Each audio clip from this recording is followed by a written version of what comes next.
This is a production of West Virginia Public Broadcasting.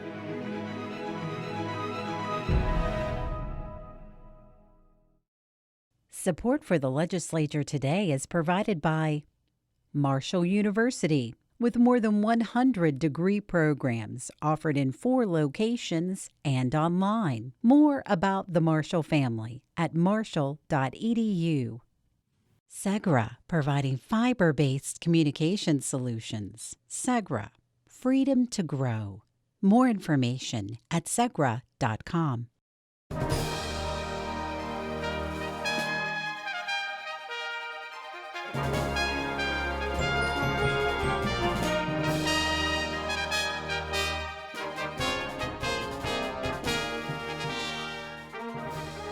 Good evening from Charleston. I'm Eric Douglas. Welcome back to West Virginia Public Broadcasting Series, The Legislature Today. The legislature chose not to meet today, allowing members to go home in advance of the ice storm, but it was still a busy week. In our show tonight, we'll hear about the push to allow nuclear energy in West Virginia. It is a move that was once unthinkable, but it is currently heading to the governor's desk for his signature. And we'll hear delegates Matthew Rohrbach and Daniel Walker discuss health issues facing the state and how they are being addressed by the legislature. But first, reporter Liz McCormick breaks down what happened during week 4 of the legislative session. The 4th week of the 2022 West Virginia legislative session marked the start of February and Black History Month. Several lawmakers recognized the month during remarks on the floor, including House Minority Leader Doug Scaff of Kanawha County. So Black History Month, it doesn't just promote diversity, but it allows us all to celebrate. It unites us, it uplifts us, by taking us beyond those history books, helps us understand the importance and the stories, and that you tell your friends and your family. Black Americans and their contributions not only to West Virginia, but to America and the world. The new month also marked new tax revenue numbers for the state. Governor Jim Justice reported this week that January collections were more than $570 million. That's nearly $137 million above estimates and more than 29% above receipts compared to this same time last fiscal year. Senate Finance Chair Eric Tarr of Putnam County commended the announcement of yet another surplus for the state during remarks. He pointed to job creation. As we go through with this surplus, we can either be looked back upon in history as the ones who had the opportunity to create perpetual opportunity for the children of West Virginia, or we can be looked at as the ones who wasted the opportunity. So I'm going to encourage you to look forward to as with a planning heart in mind for what that future of West Virginia should look like and how this money should be best used. Lawmakers in both the House and Senate also approved dozens of bills this week out of their respective chambers. Delegates in the House approved several, such as House Bill 2817, which would create a donated drug repository program. House Bill 4257 would permit visitations immediately following a procedure in a healthcare facility. And House Bill 4311 would make voter fraud a felony. Right now, it's a misdemeanor. Since the 2020 election, there has been a nationwide debate on the integrity of elections in the country. Delegate Mike Pushkin, a Democrat from Kanawha County, questioned the need for the bill. If the intent is to restore people's faith in their elections, I'm for that. I can support that. I can support restoring the people's faith in the electoral process. But I would go as far as saying if we really want to restore faith in our elections, maybe the chief election officer of the state should probably refrain from standing on the steps of the Capitol with a Stop the Steal sign. Delegate Daniel Linville, a Republican from Cabell County, spoke in favor of the bill, pointing to an instance of voter fraud in 2012 in Lincoln County. Judge had to throw out 300 ballots in the Democratic primary in Lincoln County, West Virginia. I don't want to hear anymore that this doesn't happen, it's never happened, it's out in the ether, and you're solving a problem that doesn't exist. Right there it is. Google it. Despite the debate, the bill passed 94-0 and is now awaiting consideration in the Senate. The upper chamber this week passed bills such as Senate Bill 450, which updates definitions of the West Virginia Personal Income Tax Act, and Senate Bill 492, which relates to electronic collections of tolls. But senators also passed a bill that strengthens a 2019 law that requires cameras in special education classrooms. The 2019 law was originally put in place following incidents of physical abuse and mistreatment of students with special needs in some West Virginia special education classrooms. Senate Bill 261 extends the amount of time that recordings must be kept and requires that footage be checked at least every 90 days. Senator Eric Nelson, a Republican from Kanawha County, is the bill's lead sponsor. It's very unfortunate because the losers in this are those special children that unfortunately maybe cannot speak and carry that on. This bill gives school educators another move to make sure that these terrible acts do not happen in the future. Senate Bill 261 passed unanimously in the Senate and is now awaiting consideration in the House. 4 weeks into this year's legislative session, lawmakers have introduced more than 1,700 bills. For the legislature today, I'm Liz McCormick. Thanks for that, Liz. More than 25 years ago, the West Virginia Legislature banned the construction of nuclear power plants in the state, fearing it would compete with coal. This year, the legislature is lifting that ban. This doesn't mean nuclear power is coming to West Virginia tomorrow, but it could be possible in the future. Curtis Tate brings us this story. The West Virginia Legislature banned the construction of nuclear power facilities in 1996. This year, lawmakers undid the ban. The House of Delegates voted 76-16 in favor of the repeal. Earlier, the Senate did by a vote of 24-7. James Van Nostrand, director of the Center for Energy and Sustainable Development at West Virginia University, said the ban was originally intended to protect the state's coal industry. The original intent was to make sure that there was no competition for baseload generation for coal. But times have changed. Coal has been in decline for years. Meanwhile, low-carbon or carbon-free sources of power are increasingly attractive to companies. One of them is Nucor. The steelmaker recently announced a major investment in West Virginia. In his State of the State address, Governor Jim Justice celebrated the news. We absolutely have so many things to be thankful for, but we've got Nucor in West Virginia right now. Behind the scenes, the ban became a potential sticking point, according to multiple lawmakers. Companies like Nucor have carbon reduction goals, with some aiming for net zero emissions by mid-century. Nuclear power is one option to achieve that. Coal remains the dominant source of power in West Virginia. It generated 88% of the state's electricity in 2020, according to the U.S. Energy Information Administration. Chris Hamilton, the president of the West Virginia Coal Association, testified against repealing the ban. West Virginia and this capital has always been a safe haven for our miners and their families. Today they wake up to news that nuclear power is coming to West Virginia. Hamilton had some unlikely allies, environmentalists concerned about the disposal of nuclear waste. One of them was Delegate Evan Hansen, a Monongalia County Democrat. My current understanding is that while the amount of nuclear waste might be less than a conventional nuclear plant with one of these new advanced plants, nuclear waste is still going to be generated, and there's no long-term solution for that. West Virginia is one of 13 states to restrict the construction of nuclear power facilities. Such restrictions came in the wake of high-profile nuclear accidents, notably 3 Mile Island and Chernobyl. But as climate change looms as a bigger threat, and coal use has declined nationwide, states have taken a fresh look at nuclear. As of last year, there were 55 commercially operating nuclear power facilities nationwide. The newest, in Tennessee, began operating in 2016. Another pair of reactors in Georgia are under construction. Even supporters of the repeal acknowledge the state will not see nuclear power anytime soon. Here's Delegate Kayla Young, a Kanawha County Democrat. Like my friend said, I don't think it's something we're going to see in the next decade. It's going to take a while to develop it. Nuclear facilities are costly. They may not be the most economical option for utility customers. Here's Delegate Ed Evans, a McDowell County Democrat. He voted no. It's not cheap. Don't say that it is. It's not. Do you know what it costs to enrich uranium or whatever fuel they choose to use? That cost is going to be passed along to the ratepayers. It's not cheap. Sorry. But the repeal's lead House sponsor, Delegate Brandon Steele, a Raleigh County Republican, said its purpose was to remove a barrier to a diversified economy. A lot of the debate has gotten into how we're going to regulate it, how we're going to save coal jobs, are we going to switch to nuclear and not use coal? This bill doesn't shut down any coal-fired power plant. This bill doesn't shut anything down. In the end, members in both chambers and both parties voted overwhelmingly for repeal. The question before the House is, shall the bill pass? Those in favor of passage of the bill will please vote aye. Those opposed will please vote no. The clerk will prepare the machine.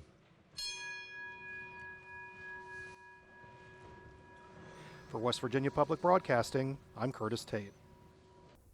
Thank you, Curtis. Our final segment tonight turns to all things health. Chairman Matthew Rohrbach from Cabell County and Minority Vice Chair Danielle Walker of Monongalia County, both from the House Health Committee, sat down with reporter June Leffler earlier this week. Here's that conversation. Hello, Delegate Walker. Hello, Delegate Rohrbach. Thank you for being on the program today. You both sit on the House Health Human Resources Committee. Delegate Rohrbach now as chair, Delegate Walker as the Minority Vice Chair. What are your legislative priorities as it relates to health? Delegate Rohrbach, let's start with you. Well, we've got a number of priorities, and we've already moved a number of bills. One of my big efforts is to get access to prescription drugs to everybody and decrease the cost. We've also are having a bill about civil commitment that will be coming up to try to streamline and modernize that. We've got another foster care bill that's going to be forthcoming. So we've got a lot of bills. We're going to look at certificate of need. Actually, that's tomorrow. So we've got a lot that we're going to look at in regards to the health delivery system of the state of West Virginia. Delegate Rohrbach, can you talk a little bit more about reducing the costs of drug prices? I've seen that you have moved some bills on that end. What specifically are you looking into? Well, we did the insulin copay bill. That passed out of the House last week. That decreases insulin to $35 a month, cap on the copays. It also adds a cap of $100 on insulin materials such as lancets and continuous glucose monitors, glucometer strips. And in addition, it also, for the first time, makes a $250 cap every 2 years for insulin pumps. That would particularly be geared at our type 1 diabetics. So we've done that. We've also done some things to rein in some abusive practice by prescription benefit managers that have affected a lot of people, particularly those that are on drugs such as biologics or chemotherapy or things of that nature. We did a bill just today to eliminate the white bagging, which is another thing that the insurance companies use to kind of take advantage of some situations. So we're committed to trying to get the cost of pharmaceuticals down. And just real quick, what is white bagging? Well, it's where the insurance company has to mail the drugs to the hospital. And they're usually chemotherapeutic agents, things of that nature. Well, the problem with that is then they're asking the hospital to administer something that they didn't prepare. That's problem number one. But then another thing is that adds an unnecessary delay to people that show up with leukemia or lymphoma or things of that nature and really need to get the therapy started now. So that's just an unnecessary delay to wait. I mean, we've heard of someone with leukemia waiting 2 weeks till their chemotherapy showed up, and that's not acceptable. When the hospital has it there, they should be allowed to go ahead and administer it and start that life-saving therapy for that patient immediately. Delegate Walker, what are your legislative priorities as it relates to health care? Healthcare, we need to make sure that we are making an inclusive and equitable effort when we think about healthcare. There is a bill that I will be introducing in honor of my late son, and it's called Demetrius Law. What that bill will do is make sure that we're educating folks about blood donations and also bone marrow donations. We also have, I agree with Delegate Rohrbach with the caps on prescriptions. we need to make sure that every mountaineer has accessibility to health care. And also, I've introduced a bill with a couple of co-sponsors to repeal the abortion bans that we have in this state. When we think about health care, it is so intersectional. I am a minority in this state, and we need the Office of Minority Health to finally be on the agenda. It's one thing when we introduce legislation, but it's most importantly when we have them on the agenda. A question for both of you all. Of all the health legislation introduced, there are virtually no bills that aim to curb the spread of COVID-19. I also don't see bills addressing the hospital worker shortage this pandemic has brought. Why is that? Delegate Rohrbach. Well, as far as the healthcare workforce, which I think is what you're addressing, the governor does have some legislation that's going to be forthcoming to deal with that. We've also made a commitment to start another nursing school at Concord University and expand some of the other ones. We're looking at a loan forgiveness program. So I think there's going to be a fair amount that will be geared at trying to alleviate the workforce shortage. Another thing we're looking at is career tracks for our secondary schools to make children aware of the careers that are out there in healthcare. As far as COVID-19, I guess you're talking about limiting the spread. All of those bills, a lot of that, what we've seen is kind of coming from the federal government, and it's kind of hard for us to kind of usurp what the federal government's doing in that arena. Sure. It sounds like what I'm hearing is that, but on the issue of the worker shortage, you're going to be taking your lead from the governor. Well, no, we've had discussions with the governor, and I've had a subcommittee that's met about this. Okay. But I think those bills are going to be introduced as governor's bills. Okay. But they will certainly get strong support in the House, and I believe the Senate as well. I don't think anybody doesn't recognize there's a huge problem out there, and the problem will be addressed. Delegate Walker, any response to that question? We are still in a pandemic, and we understand that the healthcare system and the workers, they're tired and they're exhausted. When we look at bills being introduced, we have to understand that it's 100 of us. And a lot of those things are federal regulations, and so we take the lead from that. If the governor already has an idea of bills being introduced, we will wait for those bills to come to make sure that we are in line, of course, with the federal regulations. So let's get on to some more specific legislation. Lawmakers are proposing a 15-week abortion ban. It has yet to make it to either floor. I will say that. But can you tell me your stance on this bill and on this issue? Delegate Walker, you can start. I oppose the legislation. And my stand is that it should be between a patient and the physician. Everyone should have the right to choose. This is a very touchy subject for me, as I have been an abortion patient. Patient is the key word there. I don't understand why we would want to eliminate safe, accessible, affordable health care. That is the bottom line. Delegate Rohrbach, you're not a sponsor of this bill, but clearly this bill has made it through your committee. What is your stance on this bill and on this issue? Well, this bill has made it through our Committee on Health, and it now resides in the Committee on the Judiciary. I support the bill, and I think if you listen to the hearings about this in front of the U.S. Supreme Court recently, they seem to give some indication that that's going to be the direction they're going to go. So I think this bill is more than likely going to sync up our legislation with what the courts are going to say. All right, and a decision in that case is expected this summer. Let's go to another bill that has passed through the House floor and is going to the Senate. This is House Bill 2184. Delegate Rohrbach, you have sponsored this bill.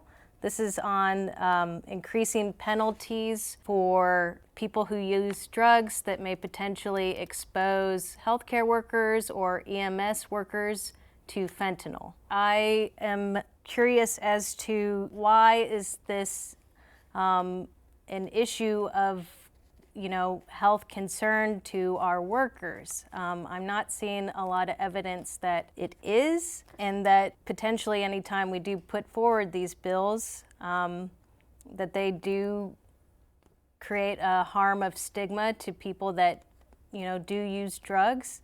But I'm looking for your perspective on why you sponsored this bill and why you think this is needed. Well, this bill is needed because of several reasons. First of all, transdermal exposure is real.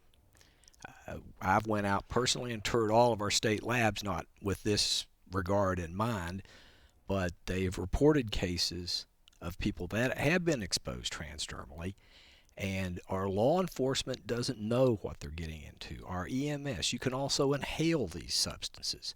So yes, do I want to give a prosecutor the ability to add extra penalties to someone that is bringing 3 pounds of fentanyl into our state, and one of our state troopers perhaps gets ill because of that? It has to be given Narcan? Yes, in Huntington we recently had a 2-year-old exposed to fentanyl, probably through transdermal measures. So yes, this is a real problem, and yes, I do want to give our prosecutors more tools to put away the people that are bringing this product into our state and killing our citizens by the thousands. Delegate Walker, you also voted in favor of this bill, but I do know, 2 of your colleagues that you hold in high esteem, Delegate Pushkin and Delegate Fleischhauer, they voted no to this. So from your perspective, why did you vote for this? When we think about our first responders, I want everyone to have the ability to return home, just as they left home that morning. This is a very deep concern, especially being someone who is so supportive of prevention and recovery. But I am also an accountability holder. My concern with the bill was if someone who is using doesn't know that there's fentanyl in that source. But the bill talked about doing away with that and that we wouldn't have those kind of instances. If you are bringing fentanyl into the state of West Virginia, you do the crime, you must do the time. Enough is enough. We are in a drug epidemic. It's not just opioids anymore. And as I support criminal justice reform, we must make sure that we are holding those who are bringing these things into our state accountable. And it was a hard yes vote. I went back and forth. But I'm also supportive of EMS workers and our EMTs and law enforcement and firefighters and the volunteer firefighters. No one should have to deal with this type of exposure. And with our remaining time, could both of you just end on some legislation that you or your colleagues are working on that you really hope will make it into law? Delegate Walker, anything else you'd like to speak to on that?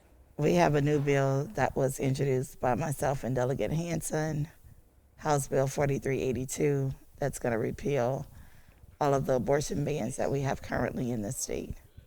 I would love to see this on the committee where we can vet the bill, discuss it, and debate it.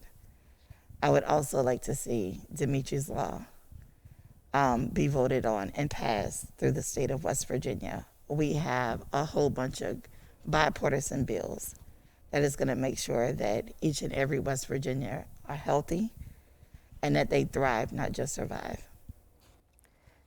Thank you. Delegate Rohrbach, any final bills that you are looking forward to this session? Well, as I've already alluded, we've got a number of bills yet to come. Certificate of Need, we're going to look at doing something there. There'll probably be some reform in that nature. The civil commitment is going to be a huge bill. Foster care is going to be a huge bill. So we really have a number of large bills yet to come in front of the committee. And so we've got a lot of work left. We look forward to getting to it. All right, that is all the time we have today. Delegate Rohrbach, Delegate Walker, thank you for joining me. Thank you for having us. Thanks, June. Next Friday, we'll have more news and interviews from the 2022 legislative session. But remember, West Virginia Public Broadcasting is covering the session daily in our radio news program, West Virginia Morning, and on our news site at wvpublic.org. We also broadcast the daily floor sessions of both the House and the Senate on the West Virginia channel, and the Legislature Today is simulcast on both radio and television every Friday night at 6. I'm Eric Douglas. For everyone here at West Virginia Public Broadcasting, thanks for joining us and have a great weekend.